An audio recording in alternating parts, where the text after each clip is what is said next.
Prošlo je nevjerovatni 2 godine od našeg prvog klipa i u to ime vam poklanjamo klip Top 5 najboljih klipova na našem kanalu, po našem skromnom mišljenju.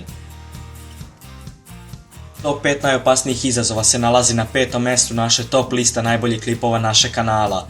I po pregledima i po lajkovima, ovaj klip zaslužuje to mjesto. Pored toga što ste uživali gledajući ovaj klip, mogli ste naučiti koje izazove ne bi trebali isprobavati, jer znaju da budu jako opasni.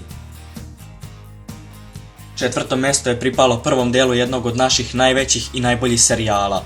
U ovom klipu ste mogli saznati za igre koje možda niste čuli, a ni igrali, ili se setiti davno zaboravljene igre. Ovo je jedan od jako korisnih klipova za gamere, zato je zauzeo jedno od mjesta najboljih klipova našeg kanala. Na 3. mjestu je specijal iz našeg najučestalijeg i najvećeg serijala u kojem svi uživate. U njemu možete vidjeti dosta zanimljivih činjenica koje verovatno ili sigurno niste znali.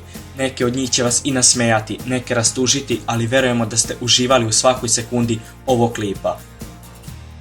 Veliku drugu poziciju je zauzeo jedan klip koji je nastao spontano, ne tiče se nikakvog serijala i možda je baš to razlog zašto se nalazi na ovako visokoj poziciji.